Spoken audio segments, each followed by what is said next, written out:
no longer having a common difference, these are going to have what's called a common rate. Geometric sequences in series have a common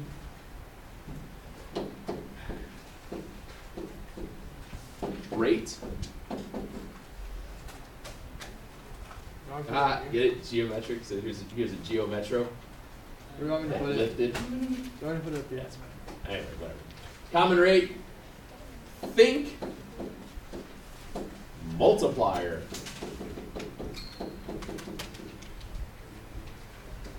Multiplying the same thing to each consecutive term generates the next term, and so on and so on. Times 3, times 3, times 3. Yes, ma'am. Isn't division multiplication? Poof. And rates in this case can be negative as well. This is how you'll see a lot of oscillating between positives and negatives, things like that. But yeah, it's just all common multiplier. But yeah, it could be division. Okay, we actually use division to find the rates. Pretty quick. Okay, let me show you an example.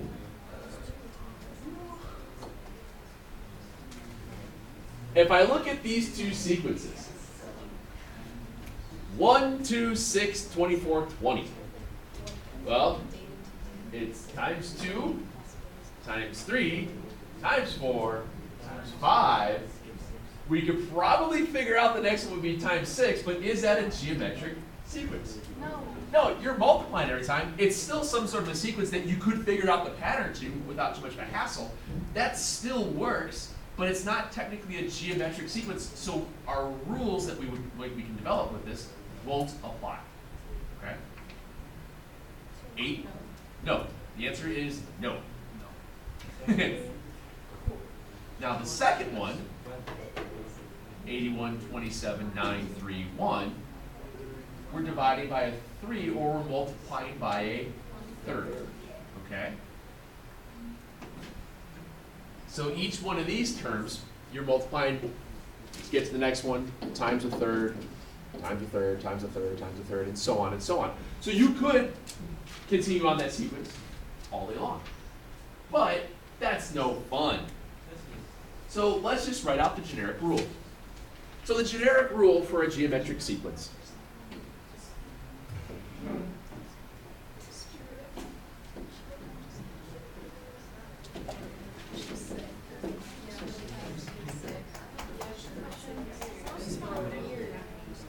Geometric sequence, guess what? They deal with first terms as well.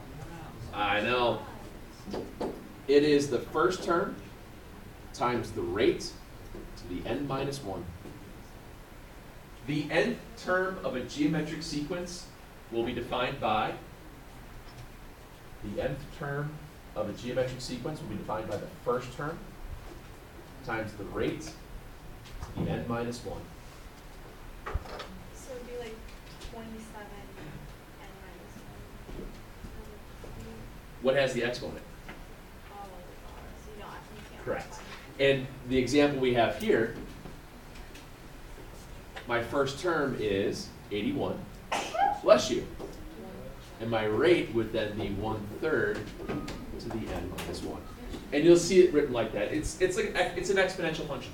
Did you have to simplify it? You can't because of the exponent rules. What has the exponent? The 1/3 has the exponent. The a doesn't. So this is your y equals ab to the x. It's the same thing. It's geometric.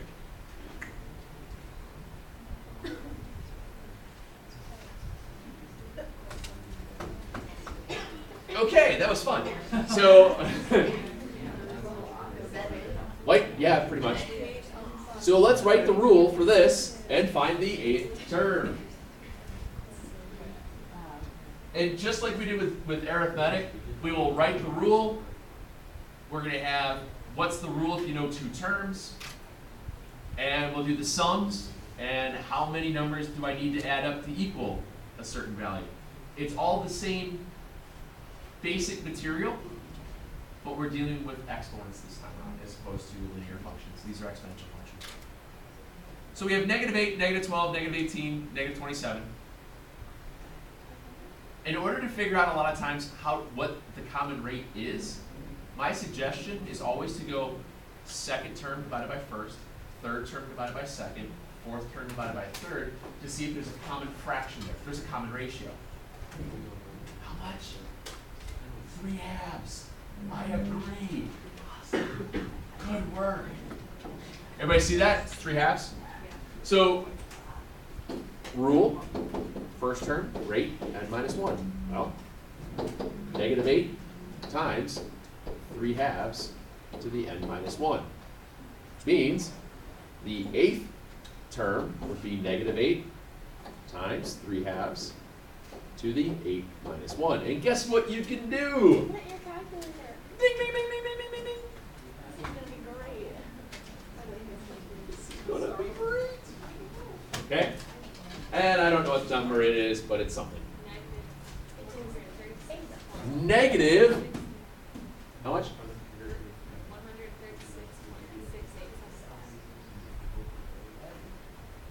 Are we gonna have like a separate? I don't think there should be a decimal. I got this. I got it. Should be just something with a fraction. Well, wait. I put it as 2 fractions, so I didn't do Oh, it could be. I don't. with a fraction, but then I went on the decimal. It's Oh, that's, I mean, I get it. 7.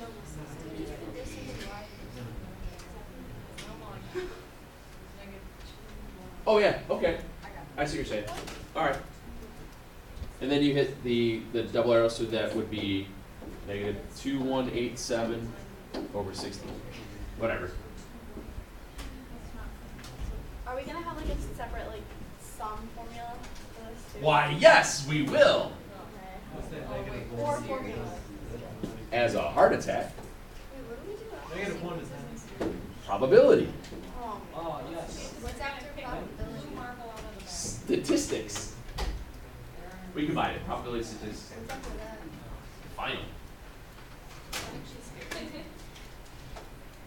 And then next year, you start with basically everything you learned this year, first semester, except for like 3 or 4 more things. So one term of the geometric sequence is the third term, and it happens to be the number 5. The common ratio is 2. Write the rule. This is extra easy. Shut up. Hey, anytime it says graph it, don't. Because you know why? It's not that it's stupid. It's You've stupid got with to. 2 O's? You have a calculator. Don't stupid that level. These calculators are making me so happy. Yeah, don't worry about graphing. I'm not gonna make you guys graph this stuff. So start out with the rule. First term, rate n minus 1. And just like we did before, I always fill in the blanks. I know that I have the third term, which is 5, which is the first term to the rate of 3 minus 1. But my rate is 2. 3 minus 1 is?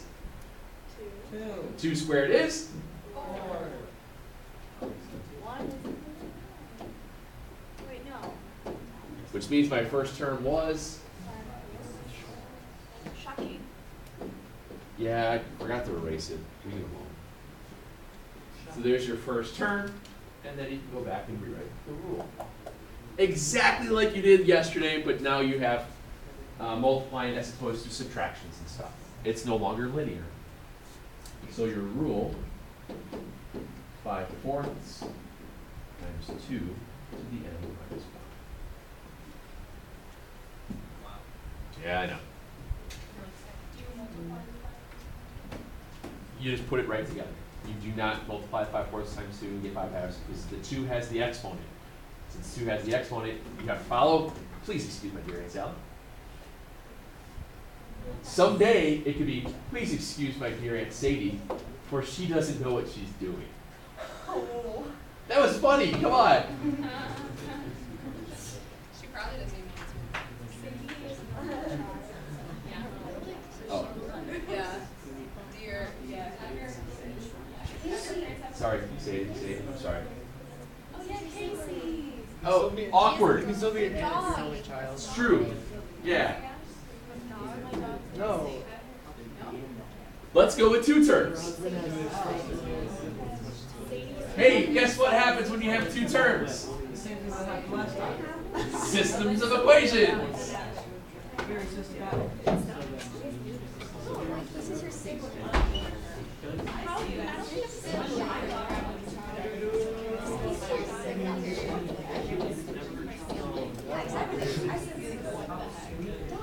How would my dog be my dog?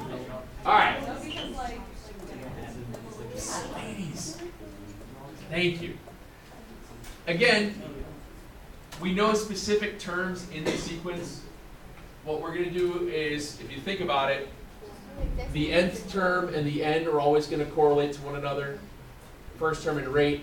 So you have three pseudo variables. I'll always give you two of them, find a third. It's kind of where it goes, just like we did yesterday, the day before with the systems with that. We're going to do systems with this too. Okay. So you know that your second term is 45, which is the first term times the rate, so the 2 minus 1. You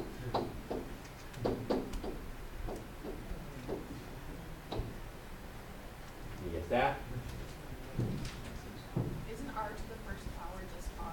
It is. I'm writing that like this because sometimes, well, you'll see in a second.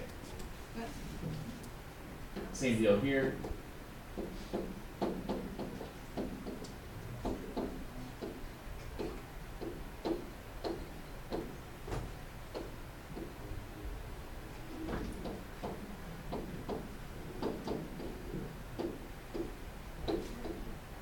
Now in this case, I can't use a system of equations via elimination because there's no adding or subtracting. I have to figure out which value do I want to substitute with. I need to isolate a variable, and you're going to isolate the same variable every time for these things. Which one of these doesn't have an exponent? The first term. So what you want to do is get the first term by itself, usually with the first equation. So if I isolate the first term, I can say that 45 divided by r to the first is the first term. And then I substitute there. And the reason why I was keeping that r to the first term is because we're going to have exponent rules, and that way it's just a reminder that it's, hey, if it's r cubed or whatever, you remember to keep that there.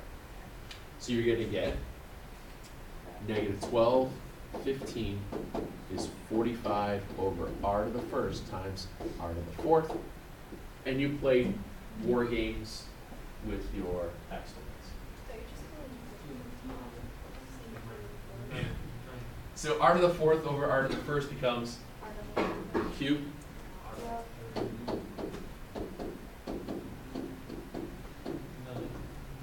Divided by 45.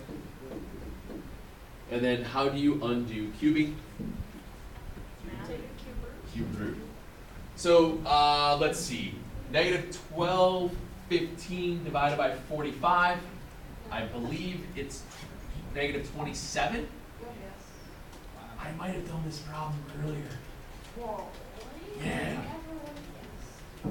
And then the cube root of negative 27 is negative 3. So my rate is negative 3, which then I take back here. I have 45 then divided by negative 3. So now I have my first term and my rate. Nth rule, negative 15 times negative 3 to the n minus 1. It's nothing more than just pure direct substitution. Solve for your r. And guess what? Every problem like this is the same. Pretty well, not even that, because the process by which you start these things, you do the same thing every time. You're going to isolate and get the a sub 1 by itself. Use that for the substitution, because you don't want to substitute cubes and squares and stuff like that back and forth. That's just the whole mess of silliness. And like I said, there's some of these things you probably figure out for your right. Okay. So hey, we've done sequences. What do you think is next? Definitely not series. Definitely wrong. So the series, the sum of the geometric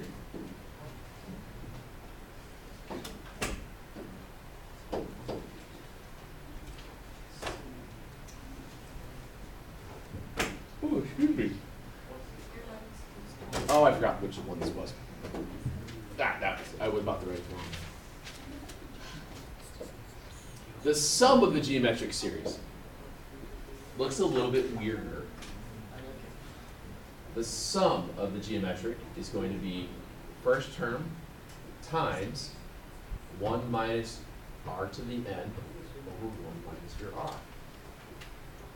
So just like yesterday when I said, hey, even though you might not need to know what your nth rule is, you always want to write it out, you're still going to want, you don't need to use your nth rule a lot with this one, but you still use it sometimes to get your r value.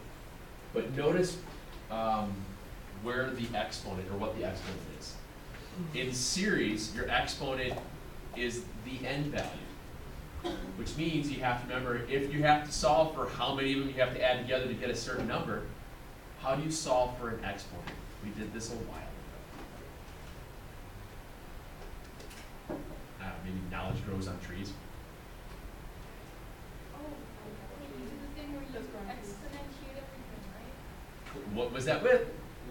Logs. See, trees, logs. Trying to give you a hint. I just thought of the more exponents. Yeah. Oh.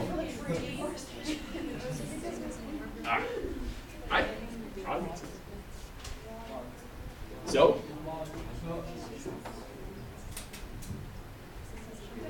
there's our series. 1, 5, 25, 125, 625.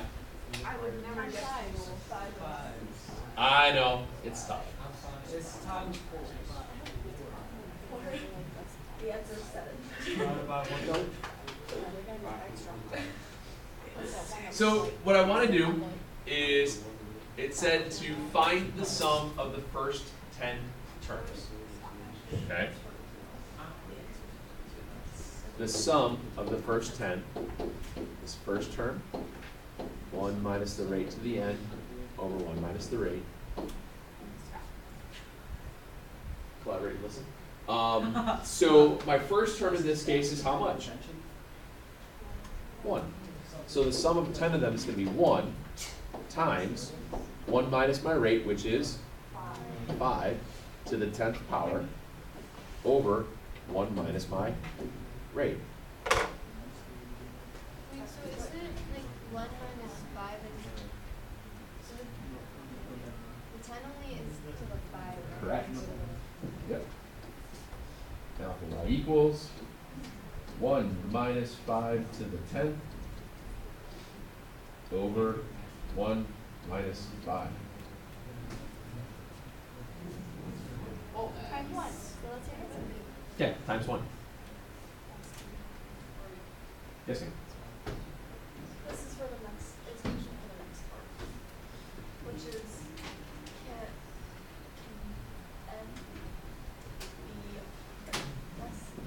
No, because what that, remember the n value is how many of them how many terms have to be added together to get you to this. You're not going to have a decimal amount of terms. Terms are always first term, second term, third term, fourth term.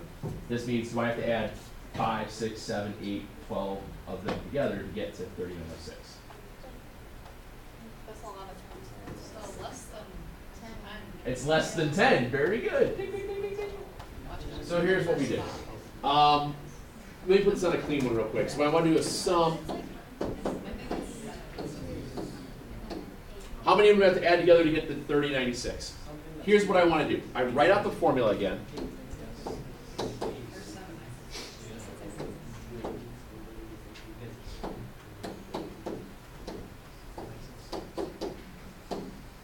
And I fill in my blanks. This was 3096, 1 minus 5 to the n over 1 minus 5.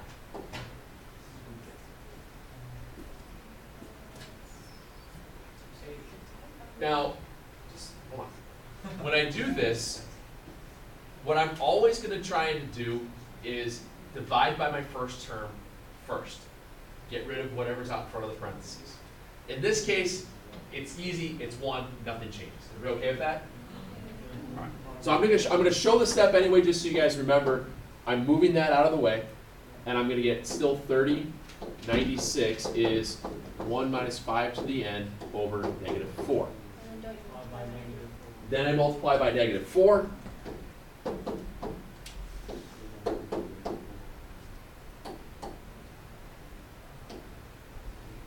No. Negative What is it? negative 12,384. 12,384 equals 1 minus 5 to the n. Ah, see how it's negative on one side and negative with the exponent? Wait. Flopple, exactly. No, wait. Add the 1234, 12,384, and add the 5 to the end. What? So we both wrote 3906. Instead of 3096. Oh, 3906. I'm sorry. Sorry. Hey, okay. 3906. Okay. I'm sorry. So this is different. I'm sorry. You would have gotten a bad number then. This is what, 16 something? Negative 15,600. Sorry about that. Thank you for catching that. I didn't even realize I flipped it. All right. Now, I have a negative value and a negative exponent. I'm going to flip-flop them. Add the 15 and change, add the negative 5n. So I have 5 to the n is now 15,624. How do you get the exponent to fall? Subtract 1. You forgot to add the 1. How do I get the exponent to drop? What about it? How do you log? Multiply by 1. You log base 5 both sides. Log base 5 of 5 to the n allows the n to drop. Remember the button in the calculator?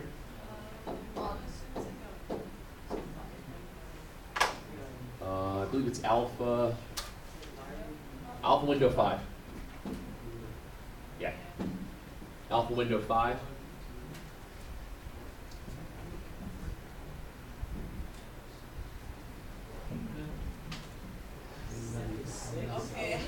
Whoa.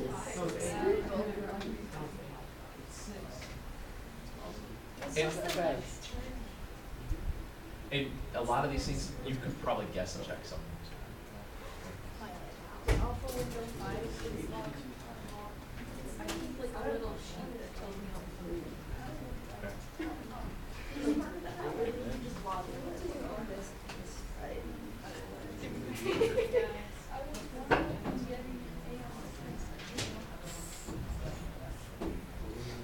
There's a great picture in the textbook. This girl has a cell phone. It's about that big. No, it's a phone. Your phones are starting to get that big again. Do those. Need some blue light. Walk around. Got a teeth deck. This is my mixtape, man. It's awesome. What? Yes.